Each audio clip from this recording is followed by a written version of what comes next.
and welcome to the People's Platform.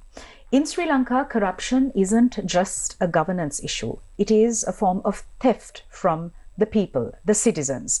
For decades, power and privilege have insulated the corrupt, while citizens have paid the price in broken systems and stolen resources. Anti-corruption efforts have too often been cosmetic, riddled with loopholes and delays, as well as selective enforcement. But the tide is turning. People are demanding more, not just from politicians and policymakers, but from every institution that is meant to serve them. Tonight, I'm so pleased to welcome to the studio three incredible guests who work in the thankless sphere of anti-corruption to discuss what is needed to rewire the anti-corruption framework to achieve true justice, and most critically, what it takes to mobilize public power to hold to account systems. I'm pleased to welcome to the studio Deputy Executive Director of Transparency International Sri Lanka, Maheshi Herat, Assistant Director General, commissioned to investigate allegations of bribery or corruption, Disna Gurusinghe, Head of Governance and Anti-Corruption at Verite Research, Sankhitha Gunaratne. Ladies, welcome to the show. My first question is to Maheshi. Maheshi, we've seen over the past 2 years the operationalization of the Anti-Corruption Act, the enactment of the Regulation of Election Expenditure Act, Proceeds of Crime Act. We've seen several high-profile arrests over the past few months. However, we still see persistent gaps between the laws and their enforcement and implementation in institutional coordination. To set the stage, tell us, how has Sri Lanka fared in the anti-corruption sphere? You are absolutely right. When you look at the past few years, there has been a progress, and we are, as a country, we are moving in the right direction. We have had legislation being enacted like the composite law. We also have, to add to your list of things, the National Action Plan on Bribery and Corruption that was recently enacted and now being implemented. And also there were improvements in information sharing protocols, for example, between FIU and CIABOC. But having said all of those, there remains some of the key systematic challenges we have been facing as a country over the years as well, right? I think unless we address those issues, these progress might be short-lived. So one of the challenges that you mentioned was the lack of coordination that still remains. And at the same time, the resource allocations for all of these efforts to be sustainable over the years. And also, thirdly, the last one I would highlight is the involvement of the public in keeping these progressive steps alive. So those remain, which we need to address going forward. We'll move on to details during the course of this discussion. Disna, CIABOC, or the Commission to Investigate Allegations of Bribery or Corruption, is the primary anti-corruption law enforcement agency in Sri Lanka. Over the past 2 years, we've seen an enormous amount of shifts in terms of legislative frameworks and people's interest in this sphere of anti-corruption. You've been at CIABOC for the past 17 years. Tell us, what have been some of the pivotal wins that you have seen over the past few years? Well, yes. During my tenure at the Bribery Commission, I have seen a whole lot of changes throughout the years. And the key is the Anti-Corruption Act enacted in 2023. Right. So before the enactment of the Anti-Corruption Act, the Commission only had the power to enforce criminal law. That is the investigation and prosecution of offences under the Bribery Act and the Asset Declarations Law. But with the enactment of the Anti-Corruption Act, CIABOC's mandate has been expanded, and now the CIABOC has the mandate of prevention, and SIABOC is the central authority on asset declarations, and some of the new offences are there in the Anti-Corruption Act, for instance, conflict of interest and private sector bribery. And also, I need to be clear here, before the enactment of the Anti-Corruption Act, the SIABOC then existed. The Commission to Investigate Allegations of Bribery or Corruption is no more there. After the enactment of this law, it's totally a new institution, because the previous Bribery Commission did not have the so-called independence. The operational independence was there, but institutionally and financially, we were depending on the government normal process. But with the enactment of this new Anti-Corruption Act, SIABOC is now, by law, a totally independent anti-corruption commission, having all three types of independence in that sense. Brilliant. Sankhitha, I move to you. There's a whole lot of public interest in anti-corruption. People watch the news to see what kind of grand corruption is now coming before the SIABOC, before courts. We need to increase citizen engagement, because ultimately citizens are meant to hold to account institutions and governments. Citizens have to be watchdogs.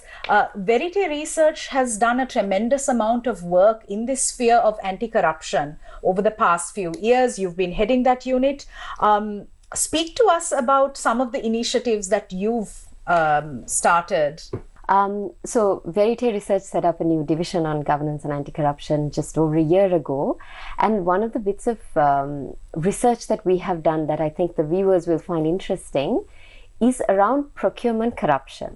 Now, as we know, you mentioned grand corruption, that is high level or high value corruption, is what the people are the most interested in. They're tired of hearing about some principal somewhere being arrested for just taking a bribe. They've been thinking about the larger amounts of corruption, the types of corruption where so many millions and billions of dollars have been lost to the country, and how you recover that back to the country, right? So we identified as one of the key leaks of public funds being through procurement, public procurement, because that's where the government purchases goods, services and works often from the private sector, but from the outside. So you end up spending a lot of money from the treasury on this, and therefore it attracts the most amount of corruption because it's such a fertile ground to steal from. Right? So because of that, we thought we'd do some targeted research around what kind of information about procurement is available to the public and how can we use that to identify red flags for corruption.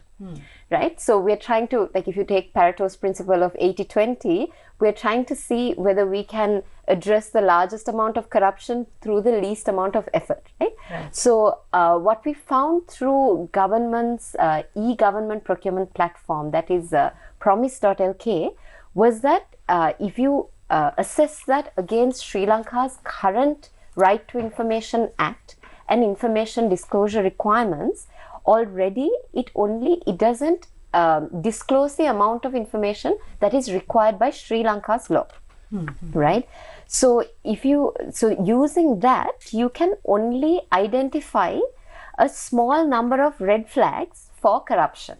When I talk about red flags, what I mean is, if the time period between a tender being advertised and the tender closing is very short, that is a red flag for a highly complicated procurement, because that means somebody has leaked information about the procurement to the tenderers ahead, and they're going to put a fixed bid, right? If the tenderers are related to each other, or multiple tenders are being put by the same tenderer. So these are red flags, right? So this is a method where we use the red flags to assess where a particular contract that is being awarded, a tender that is being negotiated, could potentially be corrupt, right? So when we looked at that, we first looked at the information disclosures as they are, but that would only allow us to, and the people through a platform, to assess a small number of red flags. But if the information disclosure were to comply with Sri Lanka's current legal requirements, then the amount of red flags that you can identify becomes much higher. And then Verite Research has also gone on to identify from the remaining red flags which amount of information needs to be further disclosed for us to optimize that system. Now, to answer your question, to get to your question, if we have that information and we create this platform that can do this red flag calculation, then the citizens get to participate in governance through this key loophole, the key point where leakage happens, by alerting the authorities, alerting the media, alerting the rest of the citizens' constituency about these possible leakages and prevent the leakage before it happens. We saw in the recent immunoglobulin scandal, TISL itself went to court and payments were stopped to those private sector entities through an interim order through court, but that required costly litigation by individuals, journalists doing their work, civil society going to court. That gets very difficult. So this kind of system, if we can build it, if we were to have the requisite levels of information disclosure, would also allow for better citizen participation in this process. Amazing. Disna, a new addition to the Anti-Corruption Act has been the recognition of private sector bribery as an offence. Now, before that, it was only public sector bribery that was looked at, that came within the purview of the Act. Something that we see in this sphere of bribery is collusion between the public sector officials and the private sector. Speak to us about this new offence and how we can implement these provisions from this Anti-Corruption Act. We, Sri Lanka, as a state party to the United Nations Convention Against Corruption, UNCAC, we voluntarily underwent 2 review cycles to understand the gaps between the domestic law and the UNCAC provisions. So as a result, there were so many recommendations for Sri Lanka to consider. Private sector bribery is one of such. Right. So when the Anti-Corruption Act was enacted, the drafters took this into consideration, and this new addition was introduced because private sector bribery it's between private parties, no involvement of a public official, but yet it has some economical impact when it comes to a state's decision. So when you say private sector, of course, given the dearth of resources in our institutions, we were mindful of introducing certain limitations for the private sector to identify the private sector. So accordingly, private sector under the Anti-Corruption Act means any institution, any corporate body that comes under the Auditing and Sri Lanka Auditing and Accounting Standards Act. So it's not that every private sector entity is covered under the Anti-Corruption Act. Okay. So that is the limitation. So when you speak about the collusion between private sector entities and the public officials, in addition to this private sector bribery, the other offences under the Anti-Corruption Act are being committed in collusion with the public officials and the private sector officials. So in that case, private sector becomes accused of those offences when they conspire or collude with the public officials. That is in a different context. Okay. So private sector bribery in the Anti-Corruption Act is limited to private sector, totally private sector transactions. Both parties are in the private sector. So that is what you mean private sector bribery in terms of the Anti-Corruption Act. Sankhitha, what more needs to happen to draw citizens' attention to this particular series of offences pertaining to private sector bribery? Because I think this is a key area that needs to be tapped into. When we say citizens, a large part of the citizenry also belongs to the private sector, right? So while we speak about it from the perspective of SIABOC enforcing, the Bribery Commission, commonly known as Bribery Commission, enforcing against the private sector, this has wide repercussions for the private sector, because from the perspective of the private sector, a lot has changed for them. One, as Disna mentioned, there are new offences recognized: private sector bribery, then bribery of foreign public officials, say a Sri Lankan entity that is working in the garment sector for tax benefits or whatever reason goes and sets up a company in Bangladesh and decides to bribe a foreign public official. It is now an offence under the Anti-Corruption Act, same as, bribing a customs official abroad. So for the private sector, this means real changes in their operational prerogatives, what they do on a day-to-day basis. A third offence that applies to natural persons and to the private sector is the illegal accumulation of wealth. That offence also applies to the private sector and allowing SIABOC to seize and freeze their assets. The fourth offence is if a private sector entity bribes another private sector entity to withdraw a tender. That also now constitutes an offence under the Bribery Act. And then if you're a director or an employee of a private sector entity, now there is a personal liability for what you do as well.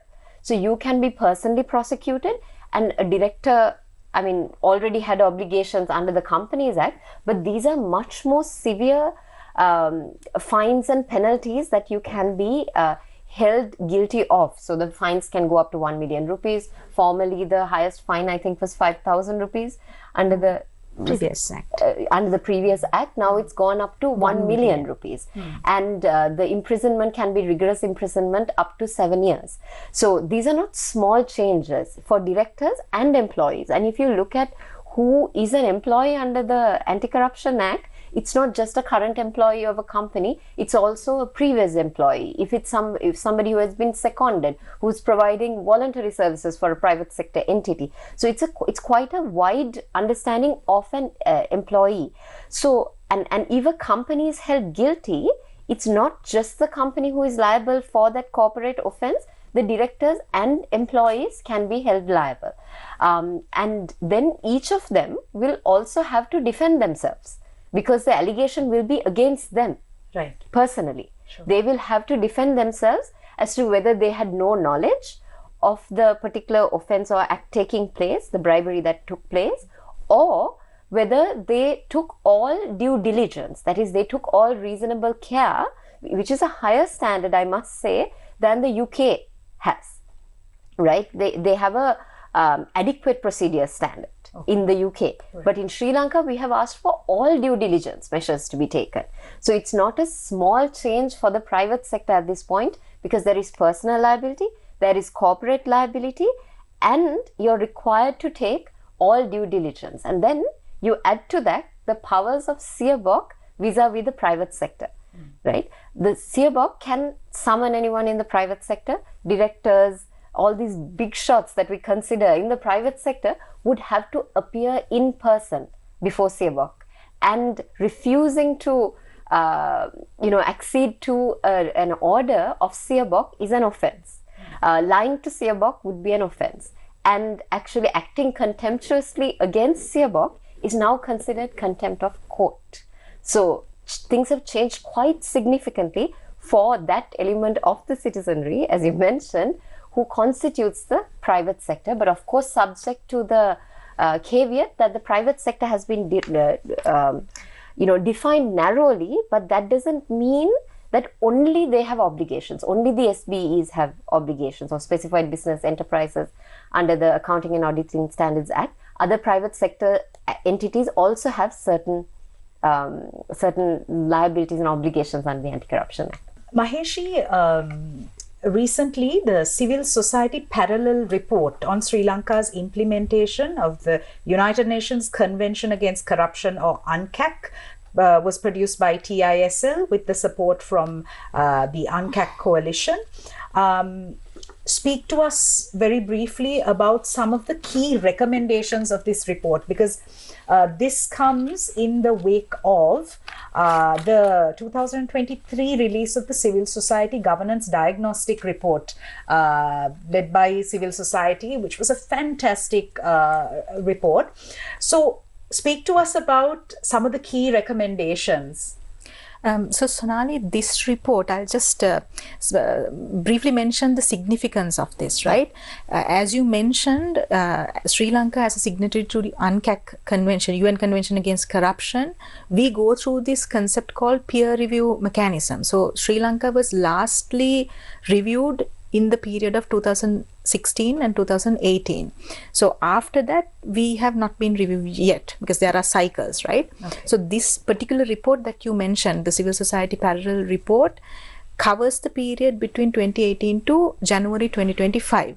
We specifically did that just to make sure that we capture the progresses and the challenges that Sri Lanka is facing, and sort of measure how we are doing, right? So some of the key findings were on different elements of corruption. So if I may now, on the conflicts of interest side of it, we as a country, we do not have very clear rules on conflicts of interest, which is a very huge deal, right? Because that's one thing that needs to be clear for citizens to adhere to. Then one of the issues that were highlighted was the fact that we do not have continuous and consistent monitoring on how campaign finance is utilized in Sri Lanka. And then you also have how we identify beneficial ownership interests in the Sri Lankan context. So beneficial owners are owners or shareholders in companies that are not necessarily registered owners. So these people get the benefit, but they are not on paper registered owners. So it's very important that we identify who those people are, because those can be used as vehicles for money laundering and other illicit activities. And then there's also issues around how law enforcement institutions work together to fight corruption. As I mentioned earlier, when we were opening the conversation, that remains an issue. We tend to have this element of secrecy in and around how we combat corruption, which we haven't been able to break fully, even though we have tried to. And then we also have a bigger issue in how we develop laws and policies. In the sense that we do not involve all those who we need to involve. So for example, experts, we don't get as a country, as a policy, input from the public. So formally, once a law is enacted, you cannot challenge it, right? In Sri Lanka, for any deficiency in the law. So as a result, it becomes ever more important that when we are developing laws, we get the input of all those who are who have input to give into those laws. So public consultations doesn't happen for laws. So these are, and also on the procurement front, there is a gap in how we treat unsolicited bids in procurement processes. There needs to be more transparency around that. So those are some of the key things that we have highlighted in this report. All right. Fantastic. I am in conversation with Maheshi Herat, Disna Gurusinghe, and Sankhitha Gunaratne. We're going for a short commercial break. We'll be right back.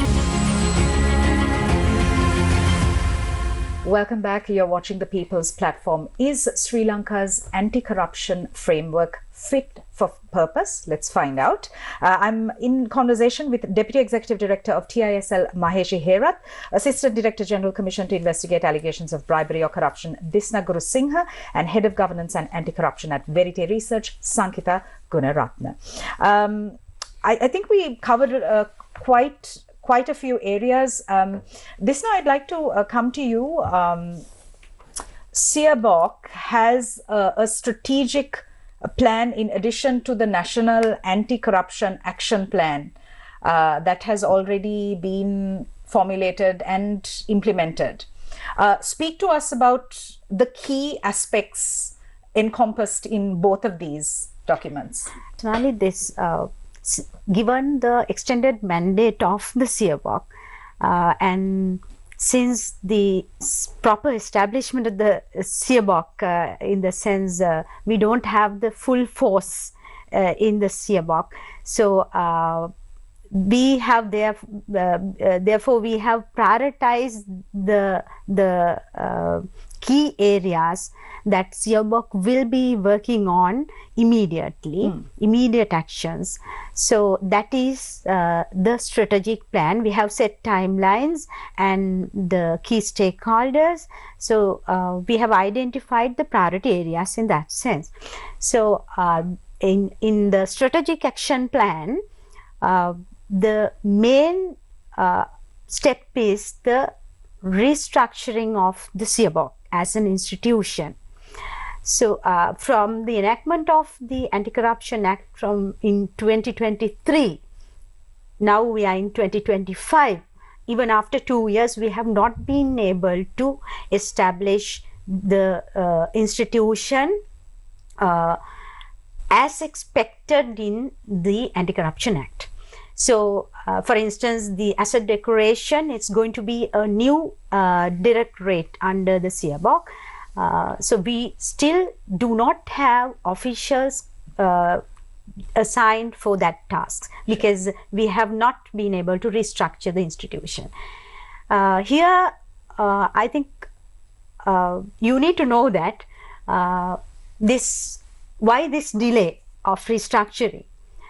Obviously, when you fight against corruption, corruption fights back. You know, there are so many people who have vested interests in this area. So we have to, when this is a transitional period, you know, after the enactment of this new law, it's a transitional period. So we have to go through the normal government processes in order to restructure the institution. So we have to go through the normal bureaucratic processes. So there is a delay from other institutions, and it's not that every person is ready to accept this new concepts, new structure. Sure. So it took all 2 years. Still we are not ready with this restructuring process. So that being there, we have issues and lot of challenges Siabok is facing. Though you see a lot of new changes in the country's anti-corruption movement, still we as Siabok officials, we face a lot of challenges. So not having enough officials is under-resourcing always had been an issue with Siabok. Though laws were there, this is why we were not able to achieve all the targets when we set all these independent commissions in 1994 and Bribery Act as a special legislation in 1958. Still, we have not been able to achieve anything because the enforcement delays, efficiencies of the institution, it's because of the under-resourcing, I would say. When we speak about corruption, there are 4 types of corruption. It's transactional corruption, grand corruption, kleptocracy, and state capture type of corruption. So transactional corruption are the cases you see daily basis, 1,000 rupees, 5,000 rupees bribes. So grand corruption is the offences involving massive public finance. So kleptocracy is where political leaders, rulers of the country loot money. And state capture is a bigger picture where the country's national policies are being shaped according to the whims and fancies of the third parties, influential individuals, corporates. So you see this wide concept of corruption. We are to deal with this type of cases. But for us to efficiently and effectively implement the law, we need people, the officials with capacity, officials with dedication, commitment. So for Siabok, right now, do not have enough experts to deal with these corruption cases. Though we say we need to eradicate corruption, we all speak about corruption, we have to look back and see what we have done to achieve that goal. So we have identified this restructuring as the base of all this. So we are working on it, and in addition to this restructuring process, Siabok needs an independent fund, and that is also one of the priorities. And given this, the spectrum of this the corruption aspects, so we have in our strategic plan, we have identified the importance of having developing strategies to deal with this type of corruption cases. So that is also there to have new divisions within Siabok to effectively engage in. These steps are for the enforcement. And prevention, as Maheshi and Sankhitha mentioned already, this anti-corruption national action plan is there to introduce the country's national policy against corruption. So there we have given obligations, responsibilities to all the institutions in the country, including the private sector and the civil society as well. Because fighting corruption is not a battle by one person. So it is a collaborative effort. Everywhere in the world, what we see is that. So if we don't collaborate and if we don't coordinate with each other, this is not an easy task. So National Anti-Corruption Action Plan is the main piece of policy where we have taken all these stakeholders taken to one place towards a common goal. So these two are the main strategies of Siabok in combating corruption. So we hope with the implementation of this National Action Plan and the Siabok's strategic plan, we will be able to reap better results in the near future. Disna, thank you for that. It was very poignant, and it's so important that our audience and policymakers in our audience hear this. So thank you for that. Maheshi, I'd like to come to you. We need to speak about the importance of incorporating digitalization into our processes in anti-corruption.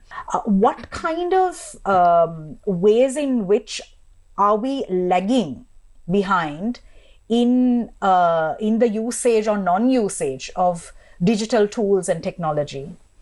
Actually, Sonali, as you rightly mentioned, digitalization can be a tool in improving efficacy and ensuring that we access real-time data and fight corruption in a more coordinated manner, right? But I mean, as a result, we have, like in the past, we have seen in the recent past that even Disna was mentioning the establishment of the e-asset declaration system. I mean, I think that's an ongoing thing, right? Even the Siabok case management system. which they're working on. And we also see even in the TISL peer review report, we highlighted the importance of having a publicly accessible beneficial ownership interest registry. We also talk about having digitalization in processes related to IRD, e-procurement systems. But I feel that we are putting too much importance on digitalization, thinking that that would be a magic bullet, right? There are issues surrounding digitalization that we need to address in parallel if we are to reap the benefits of digitalization. So if I explain it a little bit more, without figuring out how we are going to coordinate across these different institutions, if we are not figuring out how the systems need to talk to each other. Now, with the e-asset declaration system, it's very crucial that it has at a future point, it has links with the IRD, it has links with the customs, it has links with other law enforcement institutions. So we need to figure these things out also, and not think that digitalization alone might give us the solution that we are looking for, right? And at the same time, I think Disna alluded to the fact that we are fighting corruption with limited resources. So we have to think about the sustainability of these digitalization tools as well, right? So these can cost millions of rupees sometimes. It could also be a case where local experts in the IT field can support this institution to get something done. But still, for us to sustain, resources are needed. I'm not just talking about financial resources in the sense like establishing the system, right? It also takes it also needs to have trained officials to run these systems. We need to train the people as to how to access these systems. So for us to have a successful digitalized systems to support the fight against corruption, I think all of these need to be in place, at least in, as she mentioned, at least in strategically thinking through as a prioritization process. When are we going to put these into place? When are we going to link these systems together? Are they able to talk to each other? So all of these also need to be thought through when we are talking about digitalization in the fight against corruption. But definitely it can be a successful thing, but with these things also to be considered. Disna, how is SIABOC using digital tools to assist in combating corruption? Well, Sonali, that is something missing throughout. Okay. We do read trap cases in criminal justice enforcement aspect, and we do prevention, emphasizing the importance of having digitalized governance system.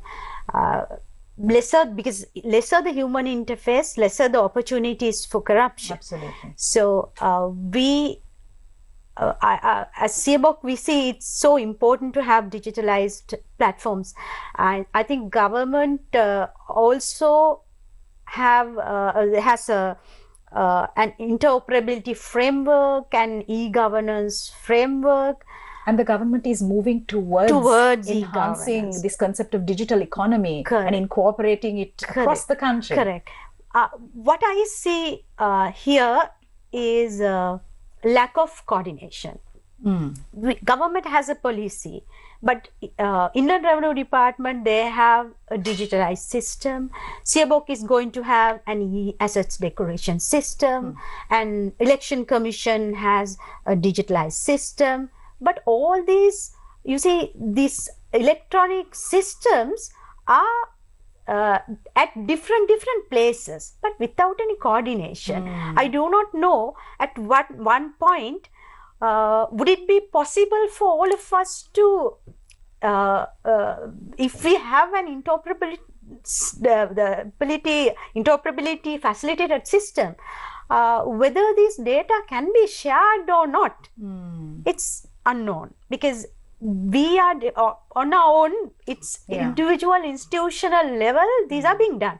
But no coordination as a national level, at the national level. The interlinkages is what's missing. That is so important. So, as far as this asset declaration electronic system is concerned, that is one of the requirements under the Anti-Corruption Act. So, the CIABOC is working on the electronic system, and that electronic system we expect to have the features even to verify the asset declarations submitted by the declarants, so that we can detect possible illicit enrichments, conflict of interest for the as a support to the law enforcement task, and also to manage if available such conflict of interest and prevent illicit enrichments, and also to make the public service more accountable and transparent. So this system, I think, in future will provide answers to all these. Sankhitha, one of the easier ways of combating corruption conceptually is through proactive disclosure, and the right to information has been constitutionally enshrined as well. Sadly, we see that as at now, the chairperson of the Right to Information Commission still hasn't been appointed. How do you propose civil society and the media to sort of push for more consistent and proactive disclosure by public officials? Because we still seem to be stuck in this culture of entrenched secrecy, although the RTI Act did away with that. Thanks, Sonali. Really important question, several aspects of the question.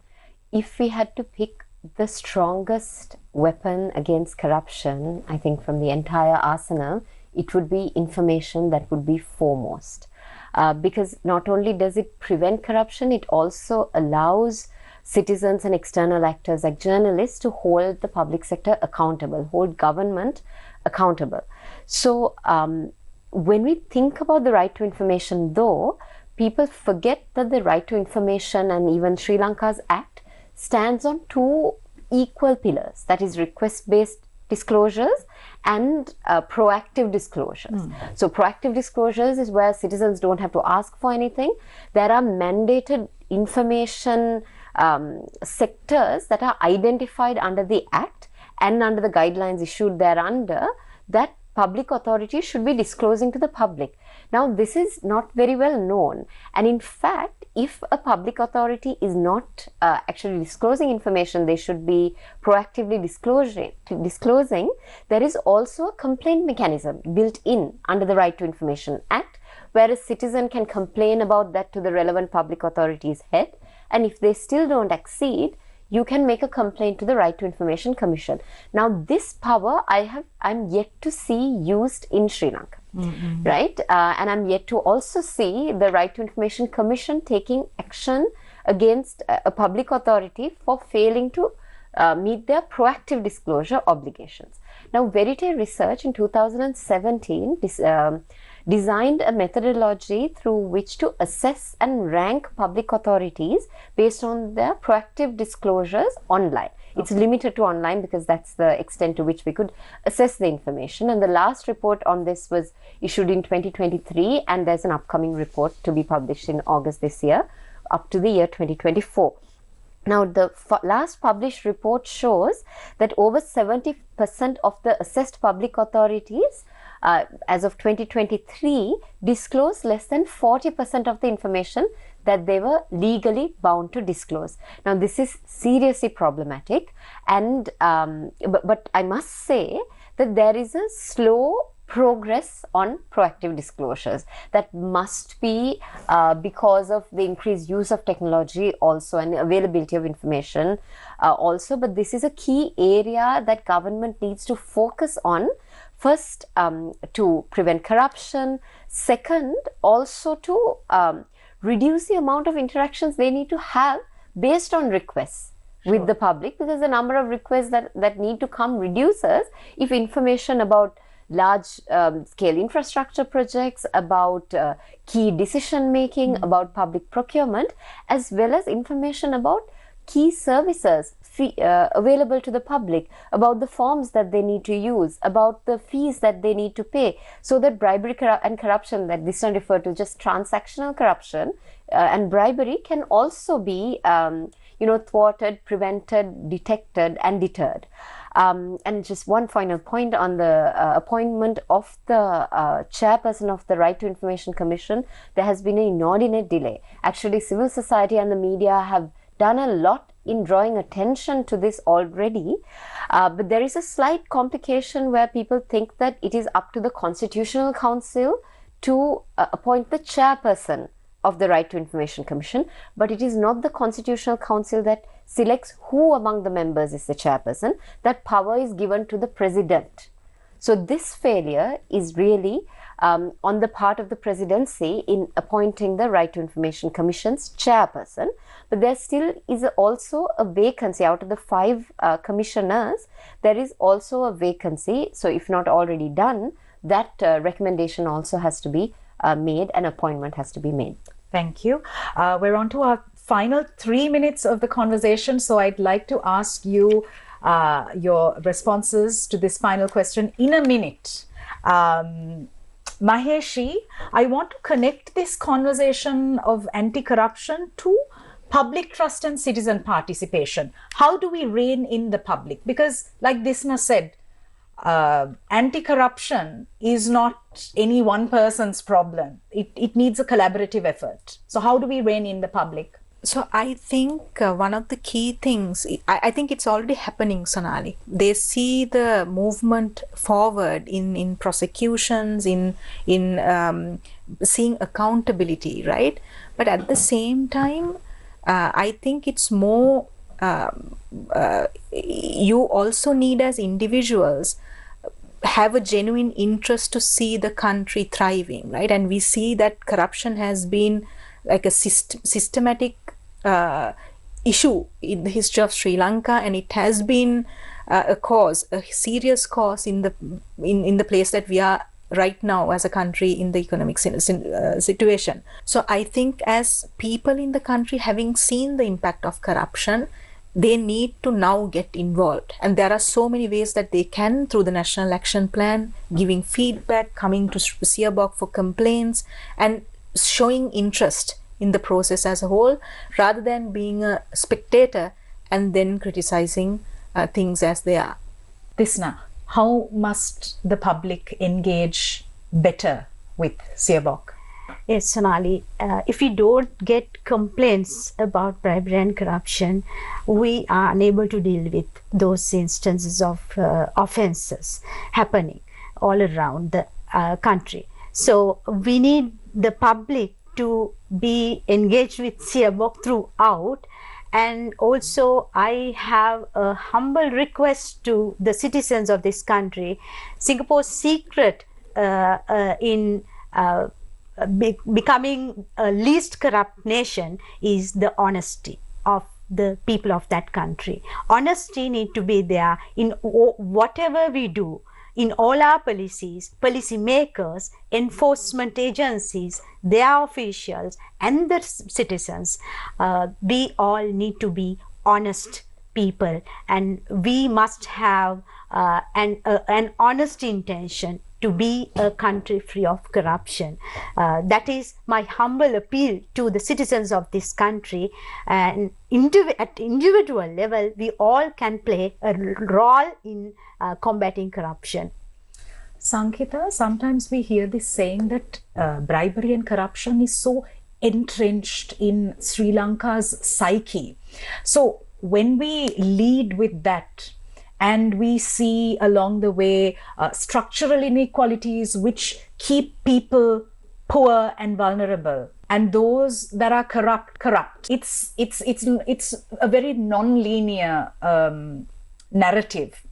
So how do we engage the public? So this is a good time to be asking that question, because for years we as the citizens have also had this excuse that no one is acting on corruption, so what's the point in us being honest? What's the point in us standing up for integrity or resisting giving that bribe to get that service if no one cares, if no one is trying to fix the system? However, now we've come to a moment where a strong law has been passed, the Anti-Corruption Act. A Proceeds of Crime Act has been passed where you can, confiscate proceeds of crime to the state on a balance of probability. So the laws are now in place. Largely, there are certain improvements that need to be made. And now, if you look to Siabok, if you just go on the Siabok website, on a day-to-day basis, I think you can see the Colombo Magistrates Court and the High Court cases being taken up, accountability being called for by the judges, by Siabok investigators, by the Attorney General's Department on certain occasions. So now that movement is happening, what's our excuse? What's our excuse? So previously, perhaps you could say that citizens couldn't trust Siabok, you couldn't come forward because you thought there was political interference, Siabok wasn't acting, why would we trust Siabok? So now that you're seeing Siabok act, come forward, give evidence, be willing to stand up in court and be a witness and contribute to the process, and also in your private life, stop taking the convenient way out. All right, fantastic. What a great note to end the conversation with. Thank you very much, Maheshi, Herat, Disna, Gurusinghe, and Sankhitha Gunaratne, for sharing your insights, for being with us here today. Thank you. Thank you. Thank you for watching us. We'll see you again next week. Good night.